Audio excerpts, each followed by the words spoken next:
This is about Purim. Tonight's going to be Purim.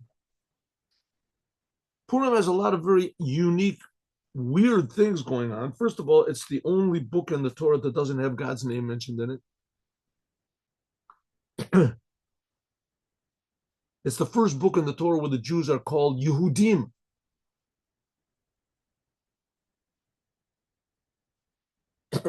It depicts a story where the worst decree ever in the history of the world was put on a nation was put on the Jews. The worst decree ever, never has been, never will be, namely to destroy all of the Jews in one day. That was the decree.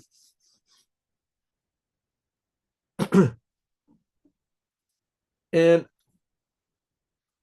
as the Rebbe pointed out a lot of times, that the reason they're called Yehudim, if you remember, we learned a little speech of the Rebbe about that last Friday. Is because what is a Yehudi? It says, what is this word Yehudi? Where does it come from? So it says Mordechai was an Ish Yehudi, which he wasn't. He wasn't from the tribe of Judah. Yehudi means that he came from the tribe of Yehuda, but he didn't. He came from the tribe of Benjamin. Ish Yemini, it was called. So why was he called Ish Yehudi? And eventually all the Jews were called Yehudim. Like Yehudim or why? Because it says a Jew, it explains in the Talmud, a Jew is a person that he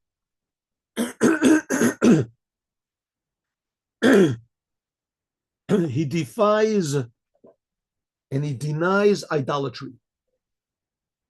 And the word for Hebrew for idolatry is avodah zorah, strange service, foreign service. And it seems that this is the first time in history when it was revealed to the Jews what is real, true service of God.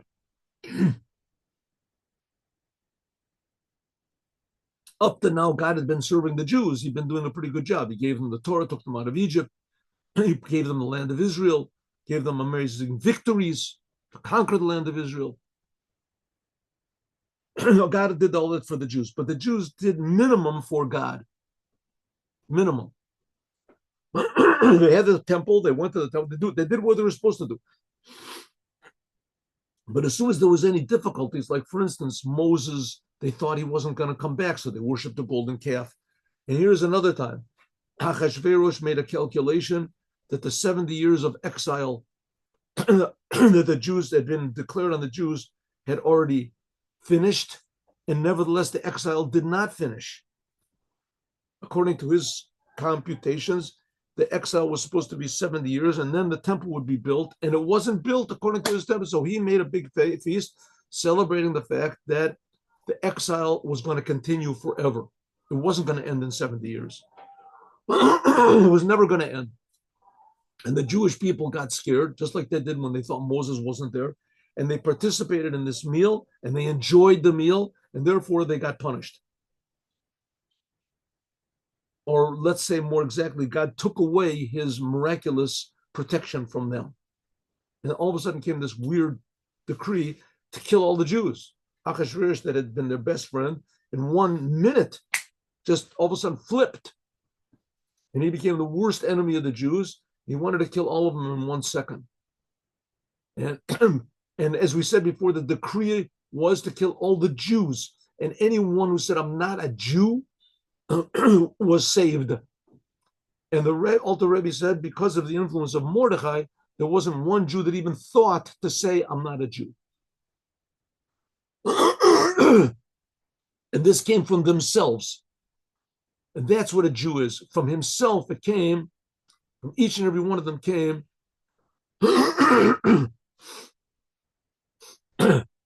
the desire to not make any calculations, not to make any reckoning, just to serve God, even if you're going to die, not even to deny God, even in your speech. That's insane. And that's a Jew. That's a Jew. A Jew is a person that does no strange service of God. What is true service of God? To serve God because it's God, not to think about going to heaven, not worrying about going to hell. To the essence of the soul is suddenly revealed. I can't deny my Judaism. I can't separate myself from God, even one instant, even in speech. That's a Jew. That's called Yehudi. Before that, it was not revealed. Before that, the Jews were normal people, like every other people, maybe, a little different. They had little different laws. Like that, when bad things happened, they, either they fought or they ran away. And here they did not fight and they did not run away. They just said, we're not going to deny our Judaism. That's it. And because of that was the big miracle. Okay, here we go. Let's go. So therefore, it says in the Megillah a very interesting thing. That the first time the Jews really accepted the Torah was on Purim.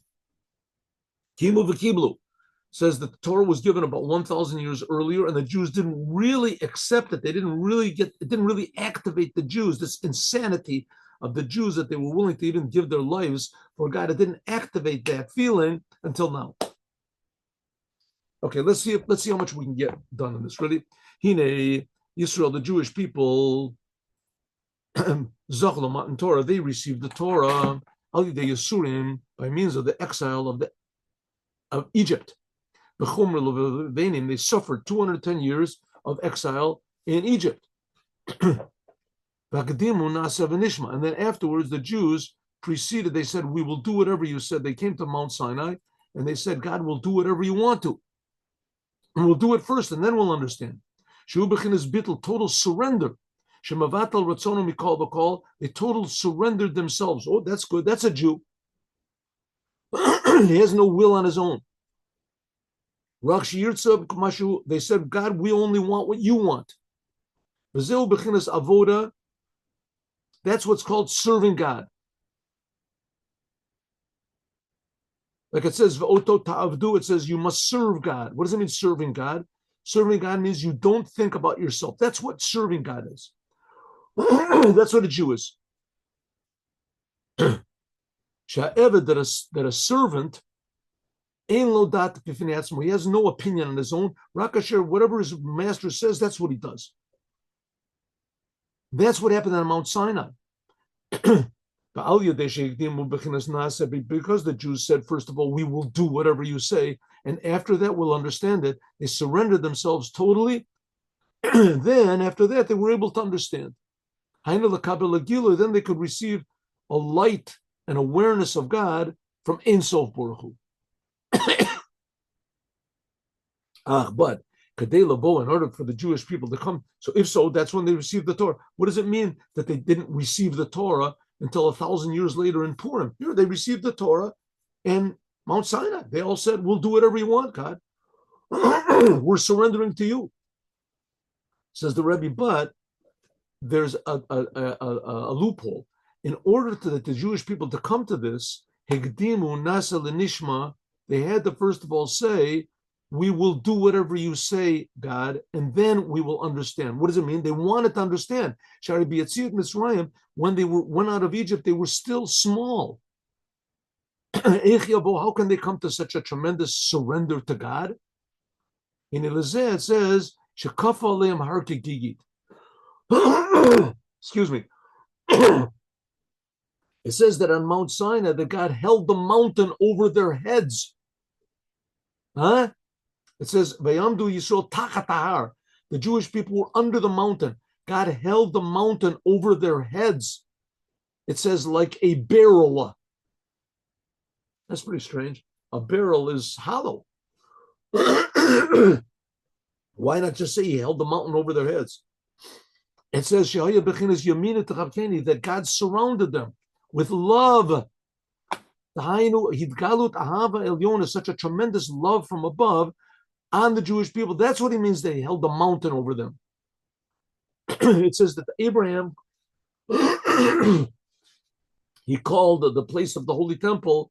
Abraham saw the holy place of the Holy Temple. That's where he took Yitzchak to sacrifice it, was on the place of the Holy Temple. That was where the Akedah was, on the Holy Temple. So he said he saw it was a mountain, a har. It says Abraham is always associated with love. So Abraham called it a mountain, means a mountain is implying love. That's what it means that God held the mountain over the Jewish people. This was like, how long? 500 years after Abraham. He held a mountain over the Jewish people. It was a mountain of love. And that's why it was a barrel.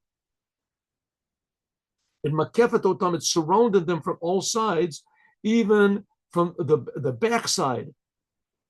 It was impossible for the Jews to escape this love. God was standing face to face with them. This was a tremendous love that God shined down on them, and they had no choice. They had to say, "We'll do whatever you want to, God." In order, this aroused the love in the souls of the Jews until that it came to Lamaila Vehikdimu Nasal Nishma. They said, "How can we refuse, God? You're so good." God shined down this upper love. That's what we were just talking about before. He shined down this upper love on their souls, and they started to realize, what is upper love? They love God. They started to realize that God is creating us. God loves us. They felt the intense, and you say, intimacy of God. That He's creating everything in the world. He's creating because He cares. God cares. He loves us. The Jewish people felt this. That's why they said, "We'll surrender ourselves to God." Kamayim apanim lapanim, like reflecting waters, so is the heart of man to man. What does it mean? The upper man, when they felt God's love to us, so therefore the Jewish people, they reflected this love. They reflected the love of the man that's sitting on the throne. That's the vision that Isaiah saw, Ezekiel saw. This is what's called why is God called a man? Because there's the form of the 248 positive commandments, that these are the 248 limbs of the king.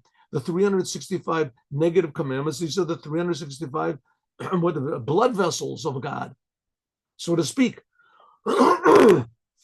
They saw this on Mount Sinai. That was the form of God that they saw on Mount Sinai. Tremendous love. El Adam, that's us. In the world of Bri Yitzir, a man, our souls, our bodies. Therefore, we reflected love back to God. That by means of God shining this love from above, what it says, "I love you," says God. By means of this, mitorer, there was aroused also the love from below to above. They couldn't deny their closeness to God. Who Allah, that's what it means, that He elevated the Jewish people, bekalot nefesh, a love to Him. In fact, there was so much they couldn't take it.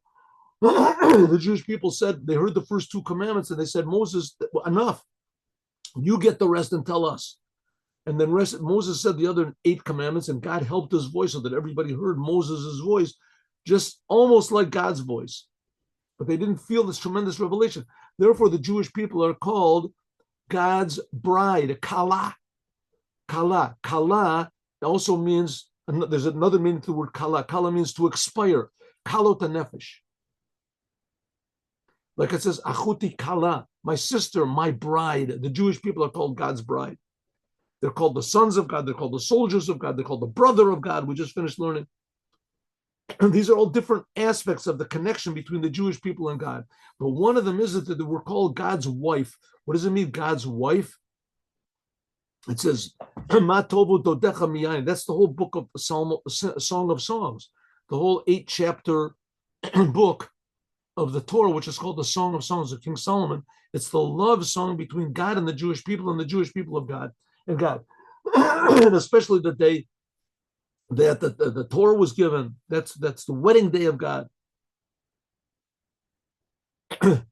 That's what it means. I'll call Dibur, that on every word God spoke, Parcha Nishmatam, their souls jumped out of their bodies. That by means of this speech of God and the revelation from above, Parcha Nishmatam, their souls jumped out of their bodies. What does it mean, jumped out of their bodies? Total surrender to the infiniteness of God. But they couldn't take it. That's the whole idea. That means that God held over the mountain like a mountain. Mountain is love. That's the upper love of God. And that's why it says that He held it over like a barrel. It surrounded them from all sides. Sachor, kol omin, surrounding, like the aspect of God which surrounds and embraces all existence. It shined down on the Jews.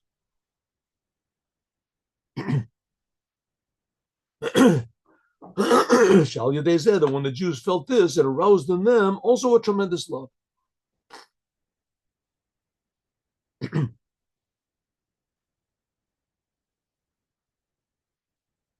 Here the Rebbe says that usually when in Judaism, it says like this: when God gave the Torah, that was called the engagement. The Jews became engaged to God, or we can even say they became married, but the marriage was not consummated. He didn't really unite with the Jewish people yet. Usually, when in Judaism, a man wants to get married to a woman, so first of all, there's this what's called an engagement, if you want to call it, but that's almost the same thing as getting married. But they don't have relations, sexual relations. It's an official that's called kiddushin, and after that they go under the chuppah, they go under the wedding canopy, and after that, then they get married. That's called being married. So kiddushin, usually the way it goes is that first of all there's kiddushin, there's the engagement, and then there's the chuppah. But by Matan Torah, which that was the marriage day of the Jewish people, so first of all there was the chuppah, and then afterwards they did the kiddushin. They did the kiddushin. Why? Because first of all, the Jewish people had to be prepared, and that's this aspect of God's surrounding aspect of God, which was the maki first of all, and then after that, God could start to unify with the Jewish people. When will the Jewish people really be unified with God? That's the idea of Mashiach. Mashiach will really unify the Jews. He'll consummate the wedding, the marriage. Mashiach, the real true unification of God with the Jewish people, that's going to be with Mashiach. Okay. Nevertheless, here we're not talking about that. We're talking about Purim. That's what it means. The rabbis say from here it's a moda rabba laraisa, namely that the Jewish people at Mount Sinai, they saw who was giving them the Torah. They felt that there was a tremendous love in their souls to receive the Torah in a way of in a way of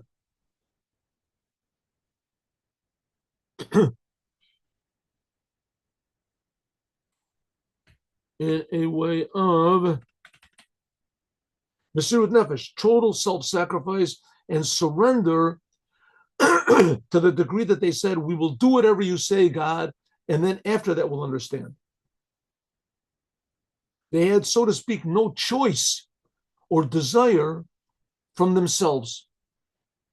But they give a revelation from above, ahavti etchem, I love you, God. I mean, maybe you can say, oh, come on, that's not a nice thing. I mean, we lost our free will, right? But it's really the best thing in the world. I mean, I'm sure that everybody, you can see thousands, 10,000s of examples of this every day. You ever drive on a street? You ever drive a car? You see a street? Everybody drives on the proper side of the road. And the people in America, whatever, they drive on the right side of the road. In England, they drive on the left side of the road. So to speak, people do not have free will, right? They don't have free will. What do you mean they don't have free will? What's stopping a person from driving on the other side of the road? What's stopping them? There's absolutely nothing stopping you. You can drive on the other side. But everybody loves to live. They want to live. And they don't want to destroy themselves, or they don't want to destroy somebody else, or at least they don't want to destroy their car.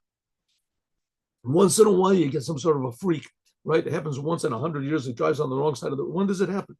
And so you lost your free will, huh? You get in that car, you lost your free will. You've stopped being a human being. You must drive on the proper side of the road. That's exactly the opposite of the truth. Then you really become a human being. You're choosing to do what's right. And that's what happened in Mount Sinai. As soon as the Jewish people felt the oneness of God, they felt where true life is coming from, so automatically they surrendered themselves. Everybody said, we're going to drive on the right side of the road. We're going to do the proper side of the road. That's the 248 positive commandments. And we're going to avoid the prohibitions. That's driving on the wrong side of the road. That's the 365 negative commandments. If so, they received the Torah, but they received the Torah because God, so to speak, forced them to. He showed them so much love. Nevertheless, it says that even though they received the Torah in Mount Sinai, But 1,000 years later, that's when they really received it, when from their own free will in the days of Achashverosh. Then there was true self-sacrifice, Mesirut Nefesh, and the Jewish people from their own. So to speak, God was not helping them. God had abandoned them, apparently. Who's ruling over the world? Achashverosh. Achashverosh says the exile is not going to end. The second temple is not going to be built. Your God has abandoned you. And the Jewish people say, well, it could be. But don't worry about it. I'll be your friend, says Achashverosh. Come to my meal. You'll be happy. And the Jewish people did it. And all of a sudden, the next day he said, and now I'm going to kill all of you. So all the Jews said, wow, what are we going to do now? So someone said, I'll tell you, just say you're not Jewish. Suddenly, all of a sudden, Mordechai Yehudi said, are you guys nuts? You're Jews. Everybody said, yeah, you're right, Mordechai. You're right. The reason we got into this whole quagmire is because we didn't act like Jews. We did avodah zorah, service which is strange to a Jew. We tried to be normal. Jewish people have to be godly. They have to be godly. You can't make any other considerations, no other reckoning, only what does God want.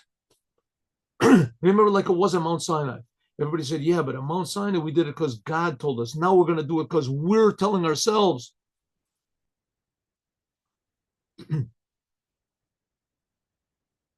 That's why it says a true self-sacrifice of the Jews from themselves, not because God gave it to them from above.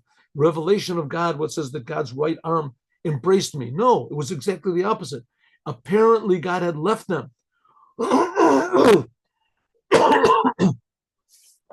That's what's called Esther. God concealed himself from them. That's what it says, Hester Panim. God concealed himself. Like the rabbis say, Esther mina Torah. Where does it say, where did Esther come from in the Torah? It says, Anochi haster Esther panai. I will conceal myself from that. A double concealment. God is concealed, and we don't even know he's concealed. That's what it means, that all of a sudden in the days of Achashverosh, it seems that God was concealed, and the Jewish people didn't care. They went to the meal of Achashverosh. They said, whoa, 1 second. We made a bad mistake. So all of a sudden there was a tremendous arousal from below on their own. That's what it means, that first time in history the Jewish people received the Torah from their own will, and that's why they're called Yehudim. That's what it says. That's what Mordechai Ish Yemini. Mordechai was from the tribe of Benjamin. Like it says, why was he called Ish Yehudi? It has no connection to the tribe of Yehuda. And now he's going to explain why, because the decree of Haman brought out, like he said, the decree of Haman was to kill all the Jews. In all of the countries of the king, it was a decree to kill all of the Jews. And all of them were called Yehudim. They were all the different tribes, Ephraim and Manasseh. This is because the Jewish people had total surrender to God. That's why they were called Jews.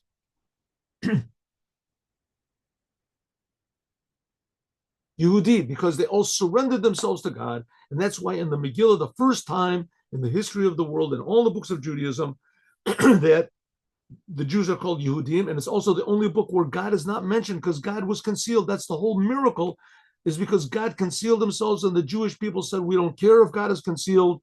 We know that God exists. We are Jews. We don't care what happens to us. We are never going to lose. We could lose everything, but we're not going to lose that. We can't lose our true identity. It's happening now again. In Israel, we can see all over that people are starting to do Torah and commandments only because they're Jews. The miracle of Purim is repeating itself, but big time, as we speak now. Missiles are raining down on Israel, and almost nothing has happened, even though the last night they say there was killed a lot of people in Beit Shemesh. That I don't know, they say 9 people, they say 20 people, I don't know. Terrible. But to date, I think they've shot over 3,000 missiles at us. Yesterday it was like 2,500 or something. Anyway, even if it was 1, it's too much. But the fact is, we're seeing amazing miracles are happening. right before our eyes, friends. Jews are starting to wake up and become Jews, not religious. They act like Jews. A Jew, a non-religious Jew, puts on tefillin every day because he's a Jew.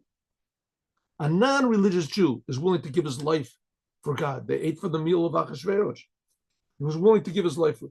A non-religious Jew keeps Shabbos. A non-religious Jew learns Torah. A non-religious Jew, and if you want to become religious, also, religious means that you're, extra, extra. But the essence of a Jew is he wants to do what God says. That's a Jew. As we'll talk about more, God willing, tomorrow. Now let's do the Devar Malchut.